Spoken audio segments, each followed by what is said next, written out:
Interrogée sur son histoire en tant que star de Disney, Selena Gomez a déclaré qu'elle se sentait parfois perturbée puis libérée. Elle a probablement fait sa première apparition à la télévision dans l'émission pour enfants Barney and Friends, où beaucoup de gens l'ont vue pour la première fois. Cependant, elle est devenue célèbre après avoir joué le rôle principal dans la sitcom Wizards of Waverly Place, diffusée sur Disney Channel de 2007 à 2012. Lors d'une interview réalisée pour l'édition annuelle de Vanity Fair, consacrée à Hollywood, Selena a déclaré qu'elle comptait se détacher complètement de l'univers de Disney. Elle n'avait que 10 ans lorsqu'elle a fait sa première apparition dans l'émission de télévision pour enfants Barney and Friends. Depuis, elle a tourné dans des films, enregistré des chansons et même créé sa propre ligne de produits cosmétiques. Selena a joué le rôle de Gianna dans la série pendant 2 ans et c'est lors d'une audition qu'elle a rencontré Demi Lovato qui est ensuite devenue sa meilleure amie chez Disney. Nous avons eu un aperçu du talent musical de Selena Gomez lors de ses prestations dans Barney and Friends, notamment lorsqu'elle a chanté It's a Fun, Fun Sunny Day.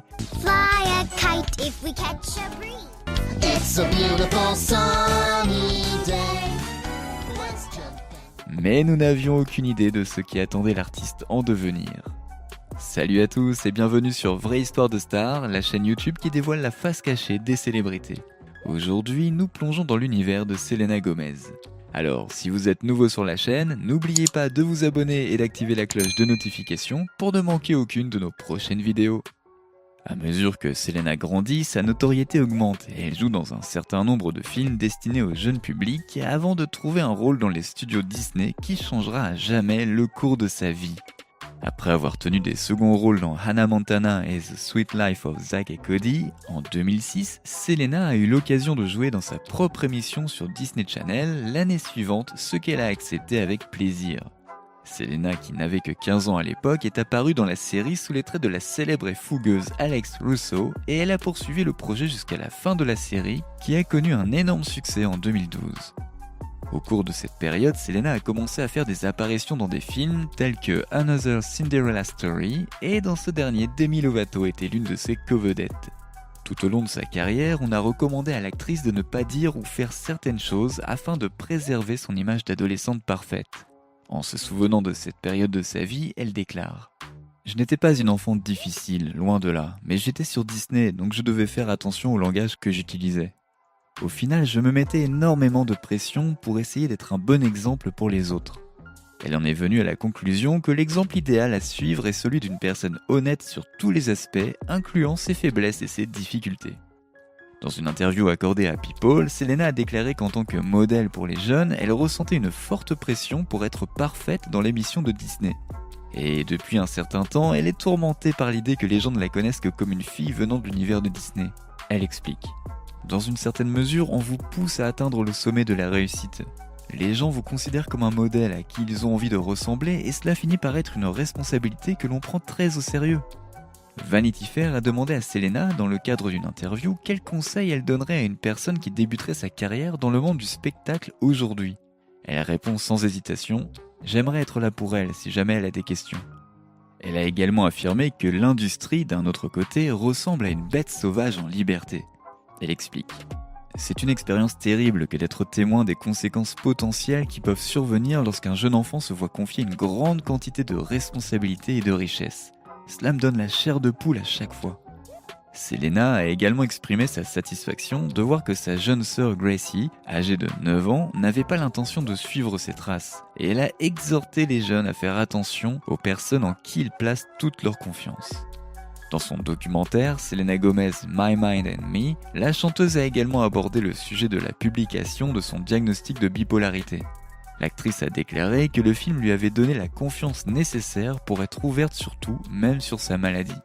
L'honnêteté de Selena concernant ses propres problèmes de santé mentale a contribué à faire de My Mind and Me un film très apprécié.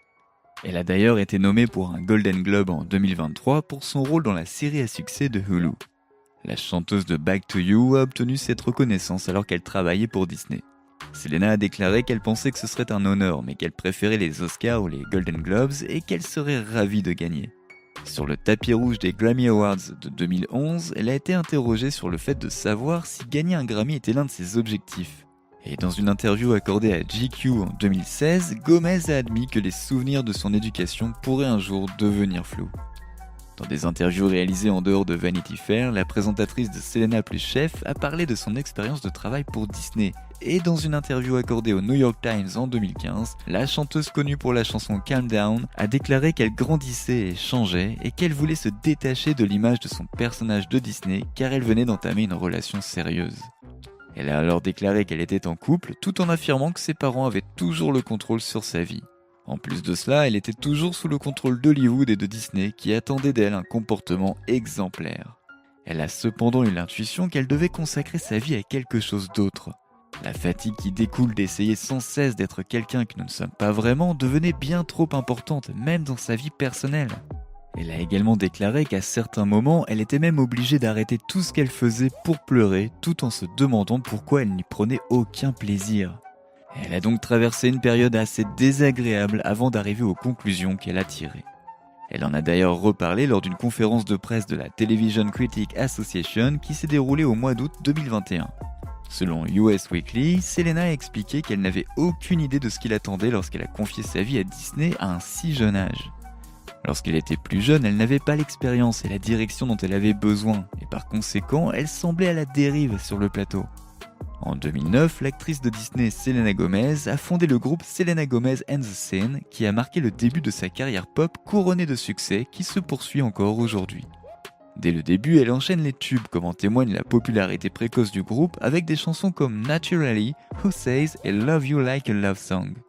À partir de 2009, Selena Gomez and the Scene a sorti 3 albums studio avant de se dissoudre en 2012. Après s'être débarrassée de son personnage innocent dans le film Spring Breakers de 2012, elle a repris le rôle principal dans des comédies destinées à un public plus jeune, telles que Ramona and Bezus en 2010 et Monte Carlo en 2011.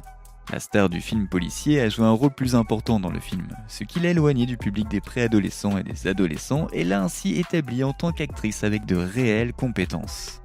Dans les années qui ont suivi, Selena a contribué à un certain nombre de films, dont le drame Rudderless en 2014, le film indépendant The Fundamentals of Caring en 2016, la comédie Neighbors 2 Sorority Rising en 2016 et la comédie romantique Rainy Day in New York en 2019. Selena ne passe jamais trop de temps à se concentrer sur un aspect de sa carrière avant de passer à un autre. En 2017, elle fait ainsi son retour à la télévision, même si cette fois elle travaillait en coulisses en tant qu'autrice et productrice. À titre d'exemple, le méga succès de Netflix 13 Reasons Why a été écrit par Selena et sa mère. Dans les années qui ont suivi, l'actrice devenue productrice a travaillé sur de nombreux autres projets. Parmi eux, son émission de cuisine, Selena plus Chef, ainsi que 2 longs métrages indépendants et la comédie la plus récente dans laquelle elle joue. Avec ses succès dans les domaines de la musique, de la télévision et du cinéma, il est évident que Selena est une femme très occupée. Après une absence de 5 ans dans l'industrie musicale, la chanteuse a fait son retour en 2020 avec la sortie de l'album dance pop intitulé Rare, dont les chansons Lose You to Love Me et Rare sont toutes deux devenues des singles à succès. I needed to lose you to love me, yeah. To love, yeah. Why don't you recognize I'm so rare, so rare. Les fans s'inquiétaient d'ailleurs de savoir où en était le 4e album studio de la chanteuse lorsqu'elle a lancé sa propre ligne de cosmétiques, Rare Beauty, en 2020. Rare Beauty a été présentée au public en 2020, cependant elle a apaisé les inquiétudes de ses fans en confirmant qu'elle travaillait bel et bien sur un nouvel album. Lors d'une apparition dans le podcast True Call animé par Deadline en mai dernier, Selena a déclaré ceci : « Je suis à Los Angeles en ce moment et je travaille sur mon nouvel album. » Cela signifiait le début officiel de la production de son 4e album qui avait été retardé depuis un certain temps. Elle a également offert à ses fans une mise en bouche en publiant un single accompagnant son documentaire Selena Gomez My Mind and Me, offrant ainsi à ses fans un aperçu de ce qui les attendait. Et en décembre 2022, le projet profondément intime qui témoigne de ses luttes avec la célébrité ainsi que de sa santé physique et mentale a enfin été mis à la disposition du public. Dans une interview accordée à Vanity Fair, Selena a déclaré qu'elle s'orientait vers un nouveau thème pour le 4e album studio solo qu'elle sortirait sous son propre nom. Elle décrit d'ailleurs l'album imminent comme étant très pop.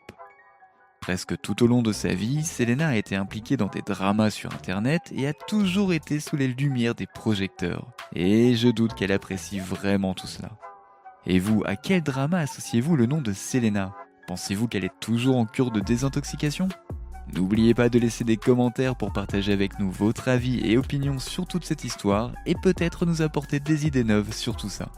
N'oubliez pas de cliquer sur le bouton d'abonnement pour rester à jour sur toutes nos vidéos. À bientôt.